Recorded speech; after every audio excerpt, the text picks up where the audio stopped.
So okay guys, magandang araw sa inyong lahat. Sana po ay nasa mabuti kayong kalagayan. So meron po tayong tutorial na ipapakita sa inyo dahil po may nag-request kung paano gawin itong ating igniter dito sa ating DIY Calandius oil. So dahil bakante tayo ngayon, so pinagbigyan ko po. So sana mapanood nyo po ito.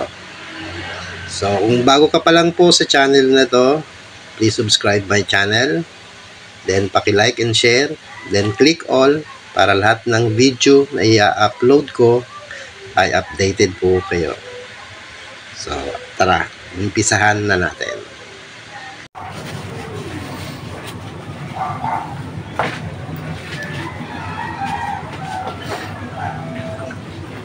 Okay mga ka-hardes,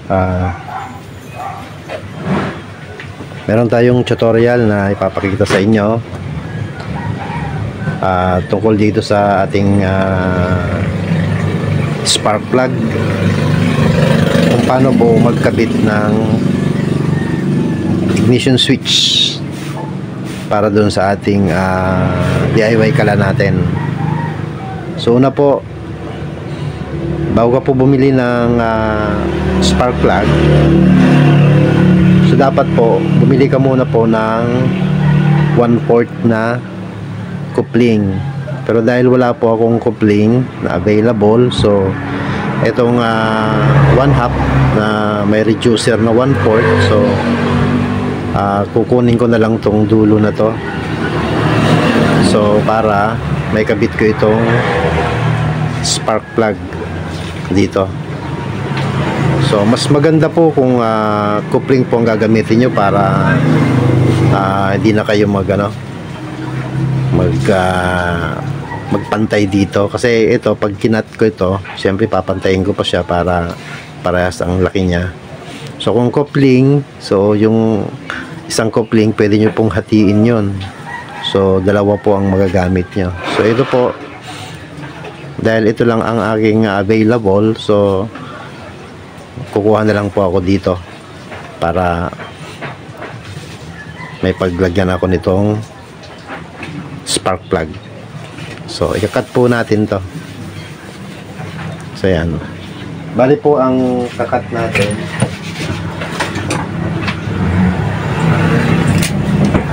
magkat lang po tayo ng mga 1 cm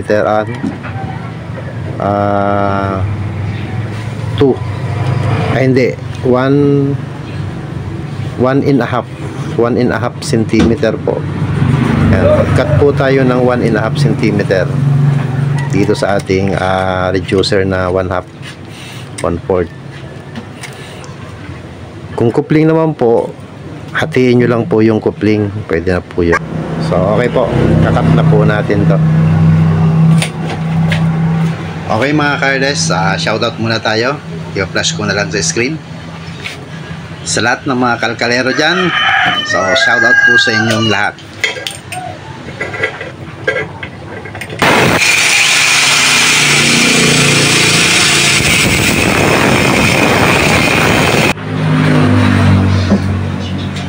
So ito po, nakat ko na po mga ka-hardes.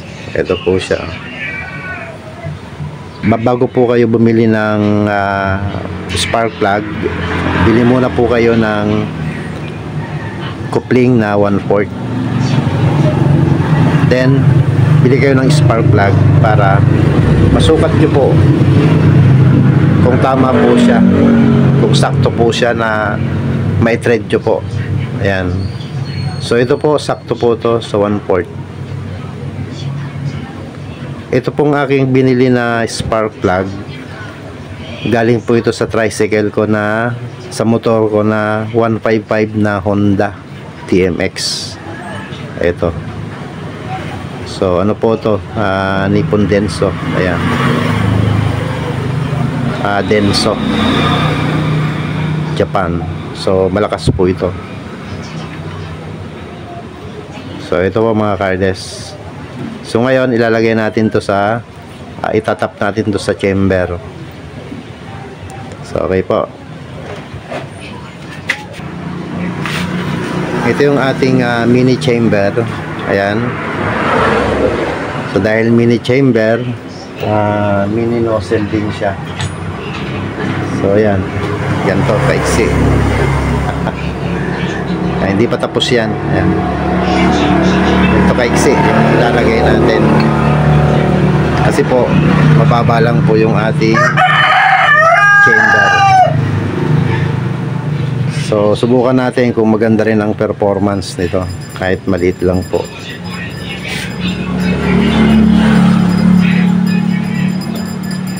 So, ganito po. Ito po yung daanan ng langis. So, dapat dito tayo maglalagay ng ating spark plug para doon sa ignition natin. Yan. Naka-slant po siya. So ganyan po.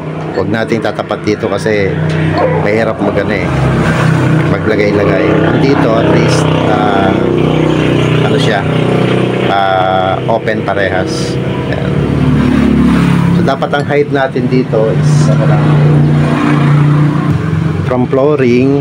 So dapat height natin siguro mga 2 cm or 2.5. Yan, mga 2.5 or 1 inch. So yung from flooring, yung butas natin dito, pwede na po yung 2.5 or 1 inch, 2.5 cm or 1 inch. So ayan. So dito tayo maglalagay ng butas. Kaganyan po siya.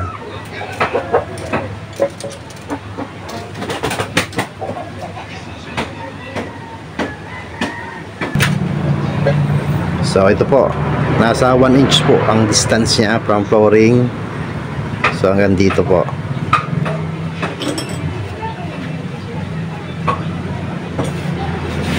Ang butas po natin dito, dapat makapasok po itong dulo ng ating spark plug. Ito po. Dapat makapasok po ito doon. Makalabas po itong dulo. Para mas maganda po. Kaya nasa lang po siguro mga na 8 mm ang ating butas dito. Yan. Basta po makapasok itong dulo ng ating spark plug, okay na po yun.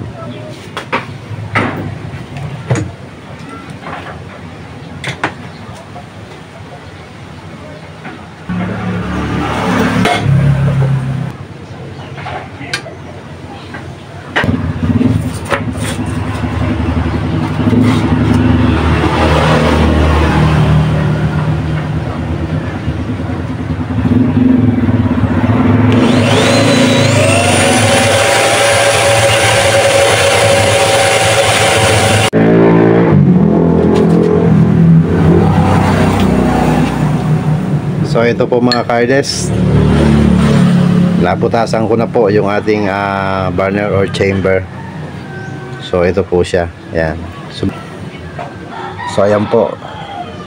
Dapat nakausli yung yung dulo ng ating spark plug.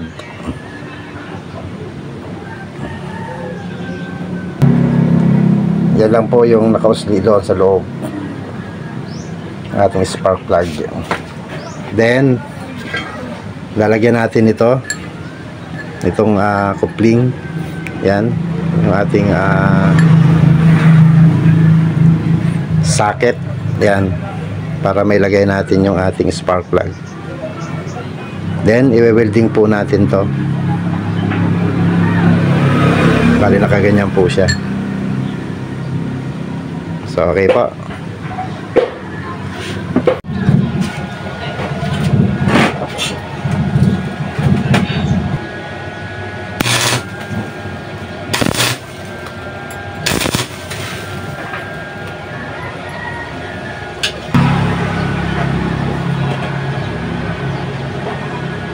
So ganyan po ang position niya. So ipo-full wheel na po natin yan, palibot.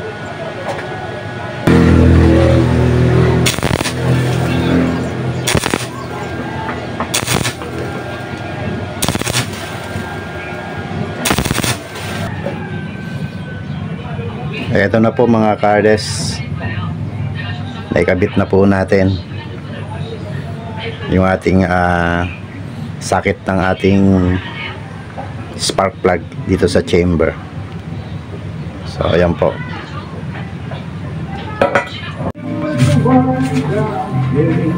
So okay po mga kardes, so ito na po yung ating lumang ignition switch. So ito po siya. Ito pinutulan ko po to para para hindi makaharang doon sa aking doon sa ating frame. So mga kardes, pasensya na, may nagbi-video okay dito. Kaya medyo maingay ang sound.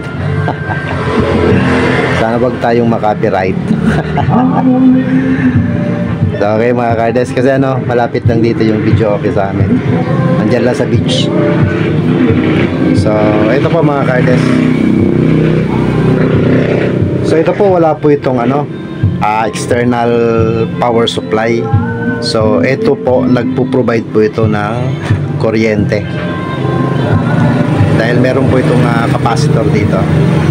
So kapag switch mo po siya, nag-ignite po siya.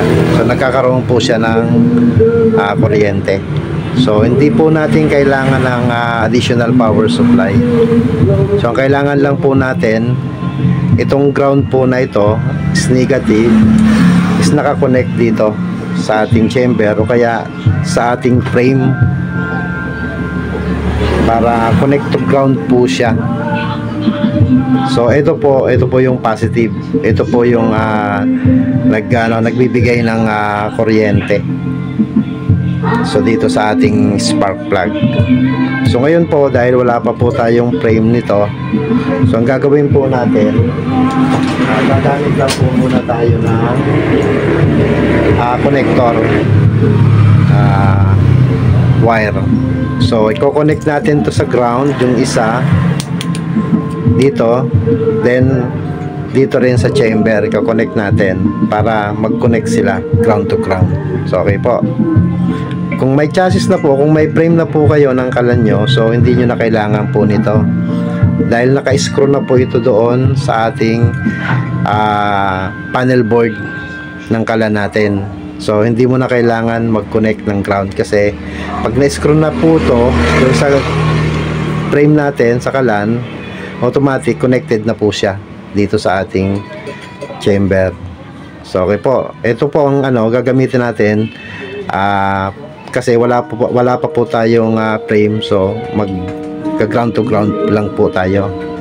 So okay po mga kardes, so ganito po yon. Kahit saan po natin i-clip yan dito, kaya dito yan, ganyan, then kakonect natin to dito. So yan po, so nakakonect po yan. So ito po, na positive line nya dito po ito sa ating spark plug. So okay po, yan, yan po siya nakakabit dito sa ating spark plug. Ito po yung positive line nya. So okay po.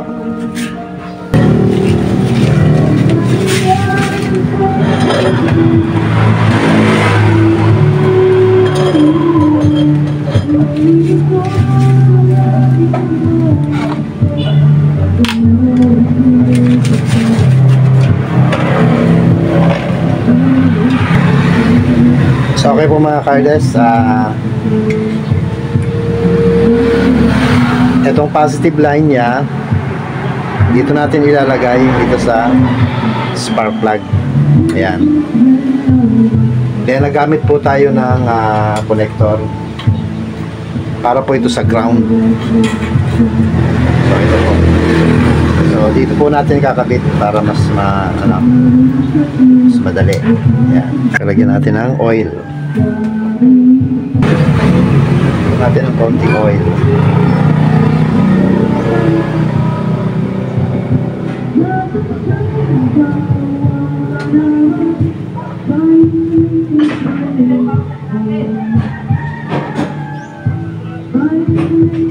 Okay.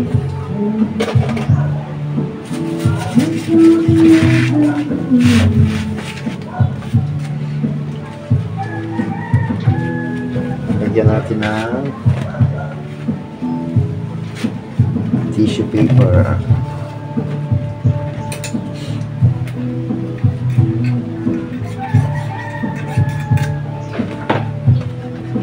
Lagyan natin ng gasolina.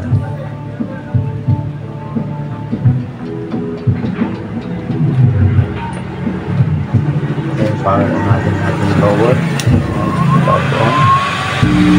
Low. Then switch natin ito ang ignition switch.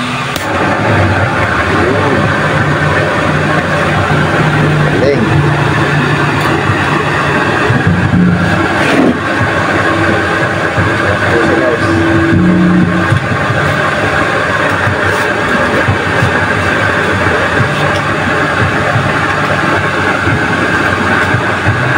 So, ganyan po ang paggawa ng ating ignition switch with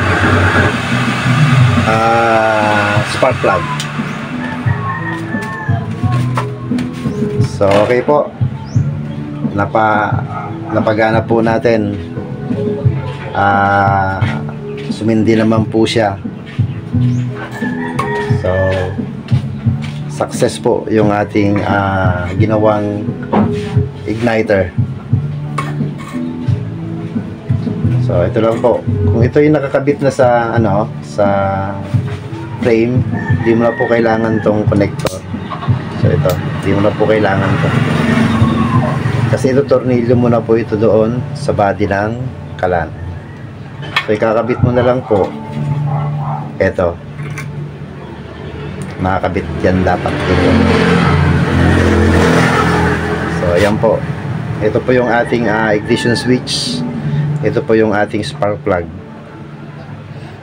So, ayan po. Ito po yung ating igniter. So, napakasimple lang po. Wala po siyang external power supply. So, dito lang po siya kumukuha ng power. Dito sa ating ignition switch. So, ayan po mga Cardes. So, sana may natutunan kayo dito sa ating ignition switch with spark plug. May mga nag-request kasi kung paano daw pakita ko daw kung paano ginawa tong may ignition switch, yung may igniter siya. So, may nagtatanong kasi kung anong purpose nitong spark plug. So, ito po yung nag-ignite galing dito sa ignition switch.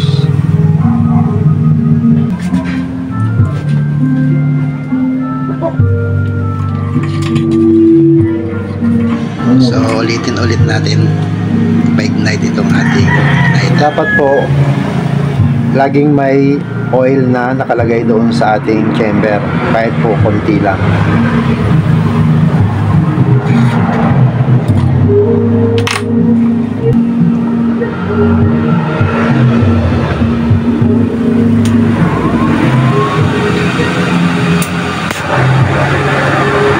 Yan po siya.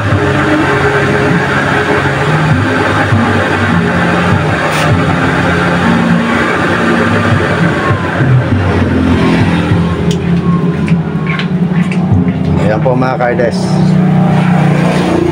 Dapat po may konting langis doon sa ilalim. May konting langis doon, then lagyan mo ng tissue, then gasolina. Okay na po yan. So ayan po mga Cardes, sana po may natutunan kayo dito. Sa nag-request, ito na po yung request nyo. Pinakita ko na po kung paano po gumawa ng may ignition switch, kung paano gumawa ng igniter. So ito na po yun mga Cardes.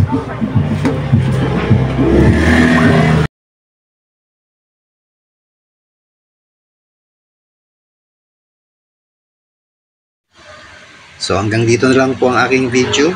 So sana nagkaroon po kayo ng konting idea dito sa ating igniter. So again, maraming salamat sa lahat. And see you next video. God bless.